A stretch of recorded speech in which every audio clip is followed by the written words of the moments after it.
Hey guys, Wages World here. It's July 23rd, 2020. Come at you with a video. Hey guys, we got a lot of stuff to get into. We got CME stuff I need to talk about. We got a CME that might be hitting us twice, and I'll explain what I mean here in a minute. I seen something out by the sun I want you guys to take a look at that I don't know what it is. I sent them over to Scott, and I'm hoping Bruce Swartz will take a look at them. It's kind of down his road of expertise also. We'll go over the Schumann stuff like we always do, earthquake stuff, and space weather stuff, guys. I mean, we got a lot to get into, so I'm going to jump into it. Here's a couple comments. This is Ellie from the Hood. I totally get your Hoosier hospitality. I'm a Franklinite. It means she's from Franklin, Indiana. I don't think you even need to explain your rules. Just enforce them. Peace out. Thanks, Ellie, because I needed to hear that. I'm glad you said that, because that's how I've always done my channel. Okay? This is a no drama zone, and I intend to keep it that way. If you want drama, go talk to your mama. You know what I mean? That's just how I handle things here. I promise you guys that. You guys need a break from all that stuff. Okay? You don't want to leave work, come home, pop on a video, and see a bunch of people bickering. That ain't what it's about. Okay? And that's what I try to keep off here. I want to give you guys a break from that. So that's the whole goal behind that. Now, with that being said, the first rule in my comment section, and this will be the last time I talk about this. No vulgarity. I'm not even going to explain further. We all know what that means. Second thing, we cannot attack other subscribers. Okay? What I mean by attack is I encourage discourse. Okay? Disagreements and conversations are great because they keep us sharp, they challenge us, and they make us be better. But if it becomes a personal attack, calling people names and all that kind of stuff, that is not going to be in my comment section. I don't care who puts it there. It's not going to be there. I'm going to delete it. It just isn't productive. Okay? And that's just how I've always done my channel, guys. I'm sure you guys can, hopefully you guys can agree with that. Now, as far as the other channels go, you cannot attack another channel. I don't care if I despise that channel. I appreciate the defense I get a lot. I really do. You know, again, I'm not going to sit here and say don't defend me, because it makes me feel good when you guys do. I mean, it's awesome when that happens, but I appreciate it. I really do. But even if I don't like the channel, we're not going to get personal attacks and stuff on other channels, because it's just not productive. Chances are they won't see it anyway, so they won't even have a chance to defend themselves. And, so I'm not going to, I can't leave that kind of stuff there. All right, so that's just how that's how my rules are. They've been that way since the beginning. So thank you, Ellie, for doing that for me. Hoosiers rock. Keep it on. Okay, next one, Needle Lane. So will the CME hit us Sunday, perhaps? Well, guys, the one already did. Happened just a few hours before the big earthquake in Alaska. And we got another one coming here in the next 12 to 24 hours, and it looks like it might hit us twice. I know it sounds crazy, but I'll explain to you what I mean here in just a few minutes. But NETA, typically between 3 to 5 days is how long it takes for a CME to get here. So you kind of keep that in mind. It's not an exact science until the material starts hitting our detectors and we can see how fast it's moving. Okay, that's how we have to wait on that. Now, I will say this: go check out my playlist. It tells you what a CME and a solar flare are and the difference between them. A solar flare is here and gone before we can even think about it. So just remember that. So we're talking about CMEs here, not solar flares. A lot of times they happen really close to each other or at the same time, but they are different. So go check out the playlist. They're like a 1.5 to 2 minute videos. You could pause and all that kind of stuff, or simply Google what those things are, and you'll be able to figure it out. So anyway, guys, we'll move on to the other stuff. Alright guys, Mr. MBB3's channel, we're going to go check out the Schumann resonance through his link here. And this is the most recent capture. Now look guys, this is, again, spiking. We see that right away. This is not going to be something that's ever going to go away, I don't think, guys. The spiking and stuff can be good, it can be bad. It just depends on what hurt level it's at and how sensitive you are to this. Hearing a lot of stuff about vertigo. Okay? I was experiencing that myself. Guys, it wasn't like I was just getting nauseous. I actually got dizzy. So just know that I've been experiencing that myself. Hopefully, and I've been hearing a lot from other people too. That could be because of this. It could be a lot of things. We were talking about earth tilt and wobble and all kinds of stuff. I'm not sure if that can really affect us to that level. It's just an idea I had, and I don't know if it really can or not. I can't really answer that. But just know that this thing here is still. And here's the coded line we were talking about. And you guys can tell that, you know, I've said this since the beginning of this, that is most definitely something unnatural. That's intelligently put there, or it's being caused by something that's very steady in its signal and constant, which is why electric lines kind of falls into that too. Okay, and we already went over the guy's comment that made the comment on that, and was basically answering my question on this, giving me some ideas of what this could be. And he was right on. Go watch the previous video right at the beginning, and I talk about this, the comment that he made, and it made perfect sense to me, and it very well could be what's going on here. Okay, now could that stuff be intentional to try to communicate some way, shape, or form? Most definitely, in my opinion, it could be. I'm not saying that it is, but I am saying that it's possible. Because, you know, it does look like Morse code or some sort of code. You know, I don't know how else to say it, but that is what that is. So if you're feeling ringing in your ears and all that other kind of stuff, guys, this is very important to look at. Alright guys, this is geoelectric field model. This is basically space weather's effect on our unnatural electric system. Okay? Anything electrically unnatural, like transformers, power lines, it's not made in nature. Okay? This is basically showing you the chances of the effect of space weather on those components. And you can say it like this, like I've explained it before. That's basically our electrical grid, and it's showing you what kind of space weather is impacting it right now. It doesn't mean this is very, very light action going on right now. There's times where we look at this thing, it's just solid blue and doesn't really move at all. Then there's other times we look at it and it's all over the place. So we just have to keep an eye. Unfortunately, we don't have archived info on this, or data. We can't go back and look. So if we're not looking at it right when it happens, we're not going to see it. Which really sucks. I mean, I really wish they'd put that in there so we can at least look at it, you know. But yeah, so that's what's going on with that. It's called the geoelectric field model is what this is. If you want to see the overall like influence, how strong it is, you can look right here. See where the number's moving? The E field's jumping around. The higher the number, the more the effect. Okay? Okay guys, here's our current space weather conditions. This is over at NOAA, Space Weather Prediction Center. And again, here's what we look at for solar flares, the solar X-ray flux. Whenever we get sunspots that are Earth facing, the base of this will rise. Okay, it'll be like down here and you'll see it kind of bump up and kind of stay there usually. It'll kind of move a little bit, it just does all the time. Okay, now if we get a flare, what you're going to see, what you will see there would be a spike like that. It's kind of like this. That's a very minimal flare that happened there. But if it gets up in the M range or C range, we usually talk about it. So then here's what's interesting. Okay, our geomagnetic activity. You know, when we got hit with that CME the other day, this thing barely even moved. It was really strange. All that means is we fended it off rather well. Even though it tugged on us magnetically, you know, and that could have issues with causing earthquakes or helping cause that earthquakes. Yeah, this thing really kind of stayed pretty normal. So that is what it is. And that goes back to the point that sometimes it ain't about solar wind speed. A lot of times it's about the density. So, you know, whatever we can fend off, you're not really going to see a whole lot jumping around on this chart. Even if it's big stuff. If we fend it off really well, that's why we talk about our magnetic field getting weaker, because littler stuff will affect it more.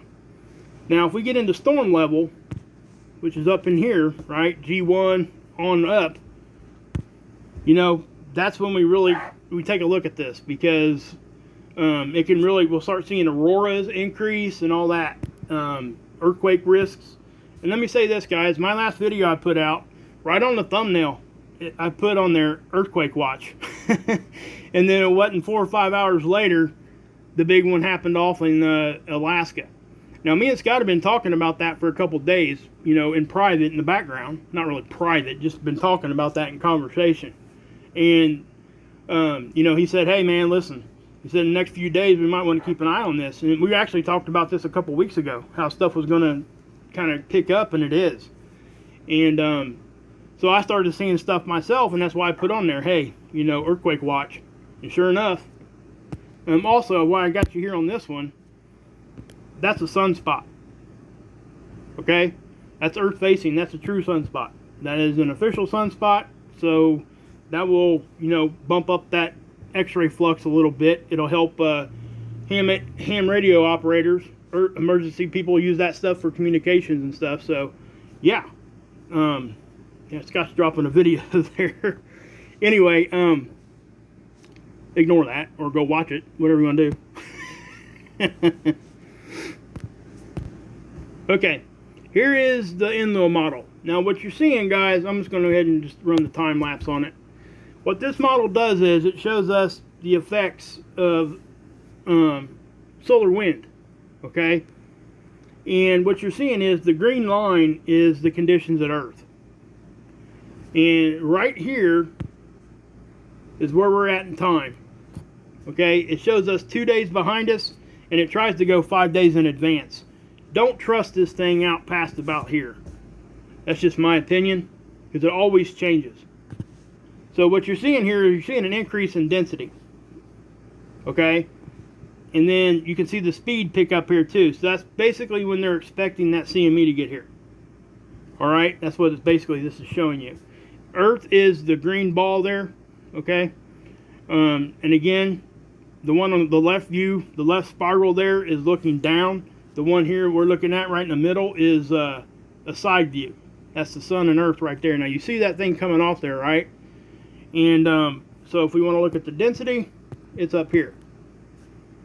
And again, density, I think in my opinion, really affects us at least a little bit more than what the wind speed itself does. Now both can jack us up, and when they both happen at the same time, that's when it really we get the hits. Okay guys, this is the CME Tracker. This is that first CME that hit us, okay, back the day of the earthquake. Alright, this one here, it popped off on like the end of the day on the 19th going into the 20th. Right, you can clearly see that it's going to graze us right here. So that was the first one. Then we had the second one happen very shortly thereafter. And I showed you guys the difference on Stereo A, where you seen one and then like 12 hours later there was another one. The way that this model works, if I'm correct, it doesn't update until it sees a CME. It's not like the Enlil model we just looked at, I don't think. The Enlil model we just looked at, it continuously gets more data and it changes. Sometimes this thing will show the same CME for 2 or 3 weeks and not change anything at all until we get another CME. So that's why you don't see 2 of them on there. Now sometimes it'll show 2, other times it doesn't. It's really strange. So I'm really not 100% on what's going on with that. But I can tell you that was the first one, and then we'll go look at the second one here. Okay, here's the running model right now. This is what you'll get if you go over to the CME Tracker right now. And let me explain what I mean about this thing going to hit us twice. Let me look right here. This is a side view. Now, if you can see, you can kind of see right there, and then boom, it hits again. You see that white line, how it gets kinked? Okay, it's kind of like a boat. It pushes a wake out in front of you too, a little bit. So that's what's happening here. And it caused it, and you can see the kink here really well on the top down view. You see that? So it's almost like we got a little bit of a wake, and then we got the main part of the CME hitting us. And I do think that's going to be something that happens. Okay? Here in the next day or so, we're going to have to watch for more earthquakes, guys. That's all I can say. I don't know how much else I can say about that. If it doesn't happen, awesome. I hope I'm wrong. But if it does, I mean, at least we know what we're looking at here, right? And you can see how that thing just hits Earth. I mean, you couldn't hit us more center than that. That is, especially for such a small area of a CME. That's not a huge CME, guys. That thing's actually rather, you know, on the small end as far as size. There's anybody that's been watching this stuff for any length of time know we've seen CMEs blow off, and they'll take up half of the screen. Okay? This one doesn't do that. So it's pretty compact, but it was right at us. So we're going to have to wait and see what happens with this thing. I do expect us to start seeing effects from it. Our geomagnetic activity, the one I showed you over there at Space Weather Prediction Center, the one I said it was pretty calm, it's not going to stay that way, I don't think. Once this thing hits us, plus we've got coronal holes that are giving us fast solar wind anyway, going to be. We're not seeing that right now, that's for sure. The solar wind's pretty mundane, guys. I mean, it just isn't doing a whole lot, and it's really kind of strange. That's all I'm saying. It's actually too low in my opinion. Okay, guys, we're going to take a look at the earthquake stuff just real quick. I do want to show you what's going on with this. And we had, obviously, the big one happened up in Alaska. That was just a couple days ago. 7.8. It was, yeah, tsunami warnings went off. Also, guys, I want to point out, listen, there's buoys out there, okay? There's a buoy system that some people might not know exists. There's a bunch of buoys everywhere across the planet. When they go into event mode, people start, looking because because they need to. It shows the depth of them and all that, how much the waves are varying, how high they get, and all that kind of thing, right? So if they go into event mode, they issue they'll know that something's going on in that area. And typically you'll see a bunch of them go into event mode if there's a tsunami, a big one anyway. There's tsunamis actually quite often, guys, but they're really small. Most people don't even know that they even happen. But that's really was a big concern there for a minute because the tsunami warnings went off. A lot of things happened. I got a video I'm going to show you here in a minute of Alaska when that happened, inside somebody's house and how much it was shaking. I think you guys will be. And this happened offshore. It didn't happen over land, but it was shallow enough and it was close enough that it did shake some stuff around pretty good. Something else I want to mention: we had subsequent earthquakes after that. Not only in that area, but what happens is, and I push everybody over to Dutch Sense. Now I don't think he really considers space weather as one of the things that really he looks at or thinks can help cause these things. That's how he does things. But we cannot argue the fact that the guy knows how to predict an earthquake. Sorry, I mean it's just what he does. Very seldom is he wrong. And a lot of times he's right. I'll just put it to you that way. So, listen, if you guys really want to know about that kind of stuff, I would put you there, point you over to Scott. There's a few other people out there that really pay attention to this stuff and know more about this than me. Me, personally, when we start getting really increased space weather, solar wind, coronal holes, planetary alignments, that kind of thing, with everything being on one side of the sun right now, I think it probably had a little something to do with what's going on. And let me say this. Everything is just pieces of a formula that cause the earthquakes. Okay? Not one thing is going to cause an earthquake. It's all of it. And what happens is just that last piece of it, whatever piece that happens to be at that time, is the straw that breaks the camel's back and it kicks off the earthquakes. Okay? That doesn't mean that's the only thing that caused the earthquake. So if we're getting bunches of solar activity, okay, we absorb that. The energy comes, and we have to release it somewhere. All right, that's what happens. And if we don't release it, and it builds up and builds up, not only then you got plate pressures and everything else when we're talking about earthquakes and stuff, and then when everything happens at once, if you guys ever see a time where there's a big lull between earthquakes, I'm talking like lots of time between one earthquake and the other, you better pay attention because that pressure is building and it will go off. And when it goes off, it'll happen in a big way. But with this earthquake happening up here in Alaska, right, you could clearly see that pressure and that energy transferred out. The red lines here are the plate lines. They're basically the fault lines, okay?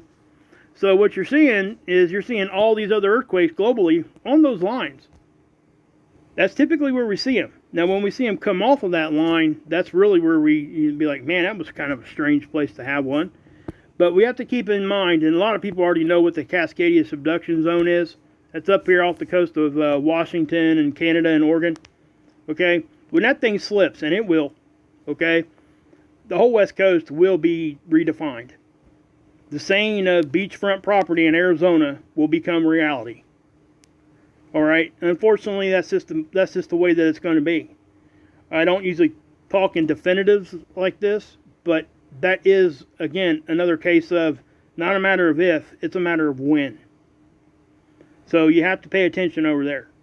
So when that stuff is going on, we always talk about the San Andreas fault and stuff going on here, but there's other stuff there too that's just as important, if not more. And you see this one over here, you know, we're talking about, you know, Yellowstone when we start talking around that area. But you can see it. And then we get this weird one over here in China that happened. It was like a 6.3 out here in the middle. And so you got that going on. So stuff is happening.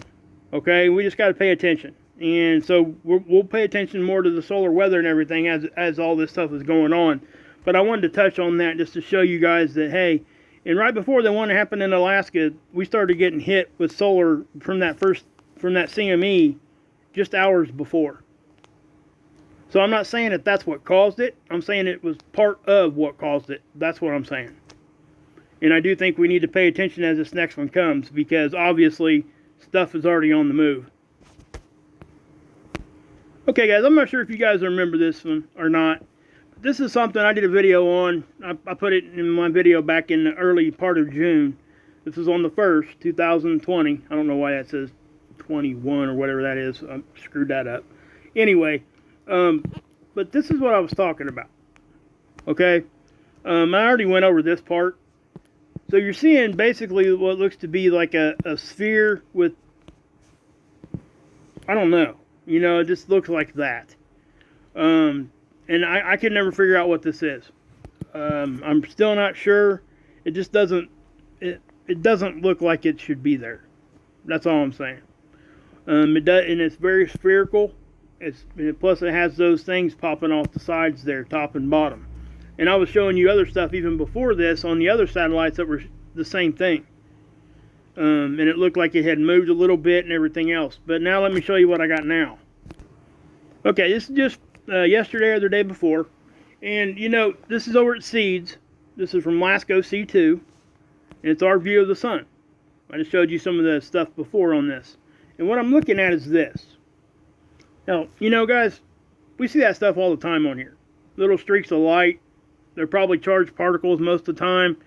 Cosmic rays, maybe.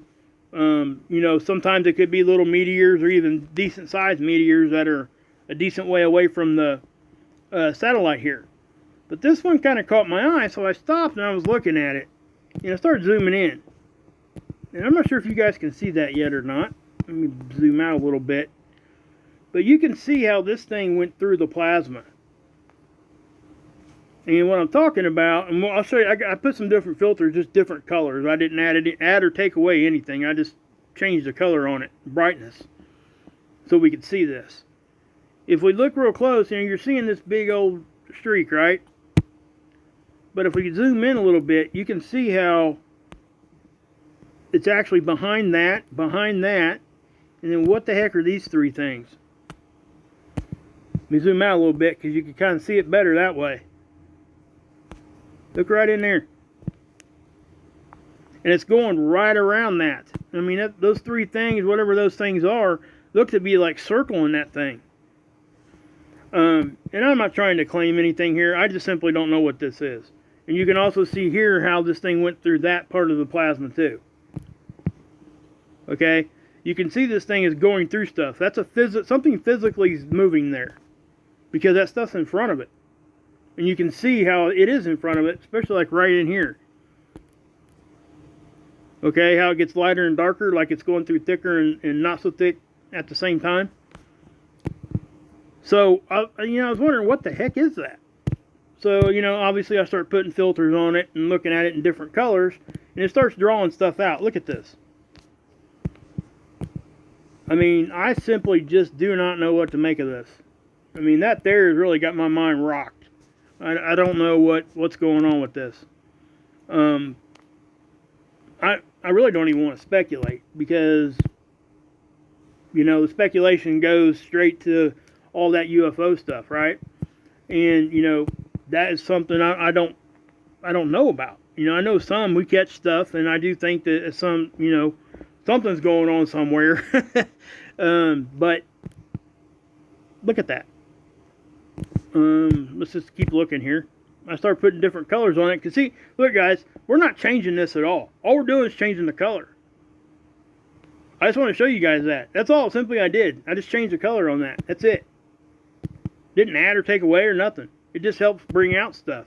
That's why they put the different colors on the different angstroms on the sun photos we look at, captures. Because it's looking at different gases. It just stuff, this other stuff just kind of comes to the forefront when you put it on a different color. That's it. But you can clearly see that something's going on there. Whatever happened there, it went through that, whatever plasma and stuff was there. So it leads me to believe that this was actually out by the sun, because this stuff was, yeah. There's that color. And then I put this little collage thing together just to give us something to look at here. I inverted it here. In other words, whatever was black is now white. Whatever was white is now black on that one. And added the blue to it. Kind of give you a different look at it. And then look how these things just jump out when you get it into the green colors. Sorry. You know, I mean, what the heck is going on there? It's like it's like it's pointing right in. I mean, look at this one. This one here was pretty impressive. Pretty definitive, as you can see right there. Let me back off a little bit. That's the one there in the middle is actually an inverted one too. But this one here was really, came out pretty clear. And again, I haven't done nothing else but put, you know, a colored filter on there. That's it. Somebody else could probably clean these up a lot better, like Scott, and somebody else is better at this stuff than me, and, you know, add some sharpness and some clarity there, and it would probably pop right out whatever's going on here. I just don't know what this is, but this is really strange. You know, I've already sent it over to Scott. He's probably going to take a look at it. I'd like to see if Bruce could take a look at it too. I mean, that'd be kind of cool. Guys, you guys got to go check out his channel if you haven't. Bruce Sees All. I mean, he's doing some banger work, man. But this blue one here, guys, wow. You can see that going right through that material, man. Crazy. Crazy stuff. Okay, guys, some of you guys might have already seen this one. I'm not sure. But Scott sent this over to me. And this is from Alaska at the time of that earthquake. And check this out. This is just give you a really good idea of what it's like.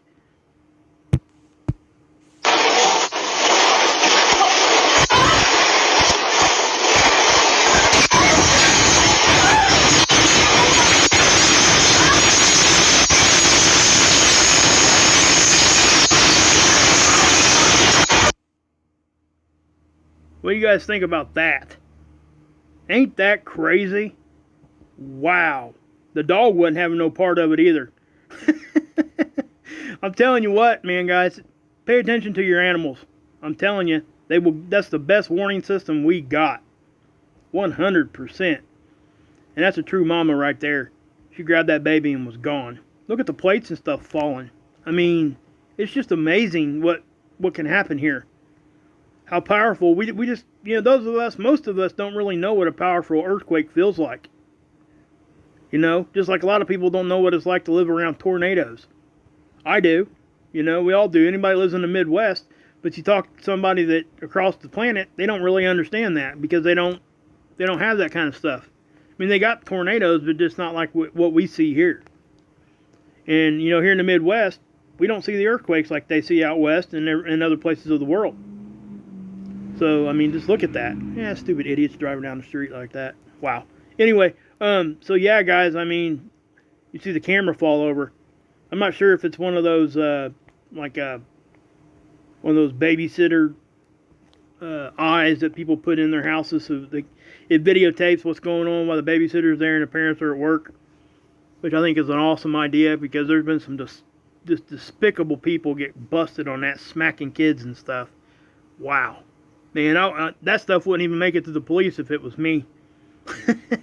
If you know what I'm saying. But yeah, I would be, wow, man. Yeah. But anyway, check out that. I'll let you guys watch it one more time. A lot of you guys might have seen this one. I think this one was kind of making its rounds across social media. But yeah, it's pretty cool. It's cool and it's frightening all at the same time. I'm just glad nobody really got hurt during all this. So, but yeah, guys, I'm going to go ahead and end it there. Hope you guys have a great week. I'll come back at you here next day or so, try to give you another video. God bless. Yeshua saves, and you can drink this Kool-Aid.